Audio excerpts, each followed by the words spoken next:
मन के नियमों को समझना है। तो एक नियम जो बताया वो है विश्वास का नियम, दूसरा नियम है आकर्षण का नियम। इस देश में 1942 वुडू डेथ्स सुना होगा आपने, साइकोजेनिक डेथ्स का बहुत ज्यादा वर्णन किया हुआ है डॉक्टर कैनन वॉल्टर ने। उसमें बताया है कि वो कहता है जो मृत्यु हो रही है वो सडन इमोशनल शॉक की वजह से हो रही है।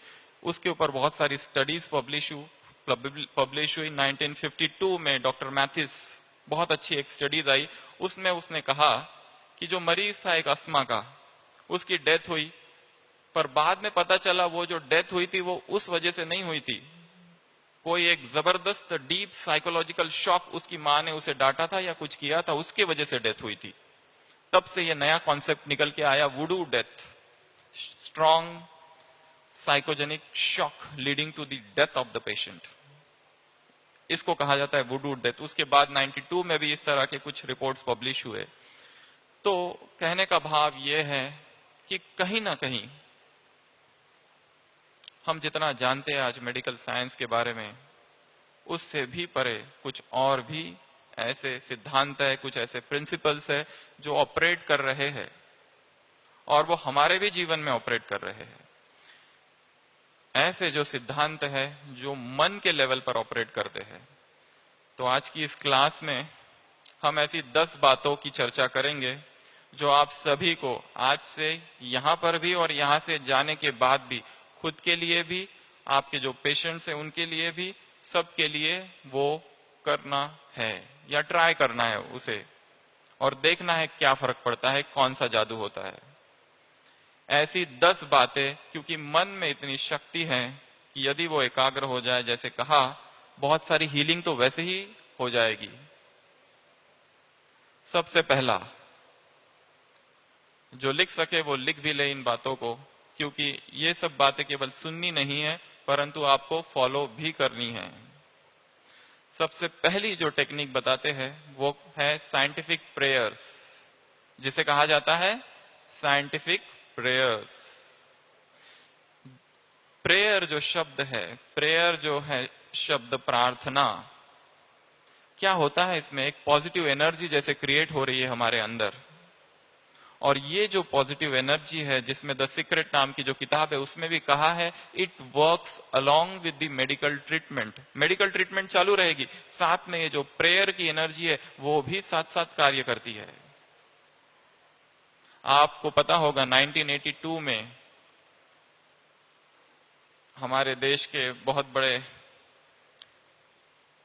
कलाकार कहो, सिने एक्टर कहो, अमिताभ बच्चन, 1982 में स्प्लिनिक इंजरी हुई थी फिल्म की शूटिंग के दौरान। कई मास तक बीमार थे और कई बार तो ऐसा हुआ था कि नियर डेथ्स की सिचुएशन आ गई थी। मेडिकल इलाज चालू था, स्प्लिनेक्टोमी की थी, फिर उसके बाद भी इस देश का उस समय जो होंगे उन्हें पता होगा, सारा देश जैसे प्रार्थना में लग गया था।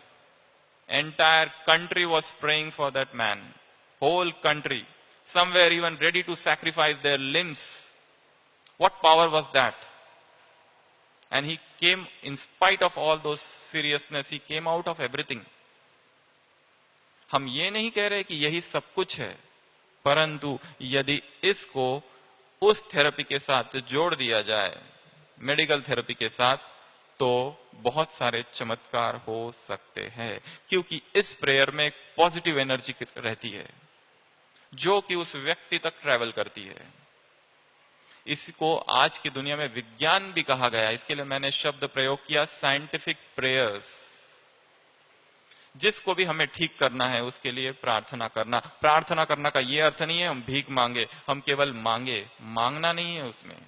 हम अपनी पॉजिटिव एनर्जी को, हम उस परम सत्ता की एनर्जी को उस व्यक्ति तक पहुंचाए, ये प्रेयर का अर्थ है। तो सबसे पहली विधि है साइंटिफिक प्रेयर्स। दूसरी विधि, सेकंड मेथड ऑफ हीलिंग, जिसको हम कहेंगे हीलिंग विद द माइंड, और वो विधि है विजुअलाइजेशन। विजुअलाइजेशन मतलब क्या कहेंगे उसे? देखना। किससे देखना? मन की आंख से देखना। हमें याद है जब हम मेडिकल कॉलेज में थे, नागपुर मेडिकल कॉलेज जीएमसी, वहां पर हमारे जो डीन थे डॉक्टर आईचीत, eye specialist, head of the department of ophthalmology, उन्होंने अपना एक अनुभव सुनाया था कि जब उनका मेडिकल कॉलेज में पहला दिन था, first day in medical college as an MBBS student, he made a thought, took a decision कि एक दिन इसी मेडिकल कॉलेज में मैं डीन बनकर आऊंगा।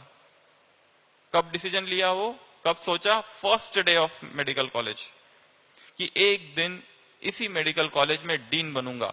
और इसको देखा, कहां देखा? ऊपर से नहीं, मन की आंखों से देखा, और देखते देखते एक दिन वो बन गए।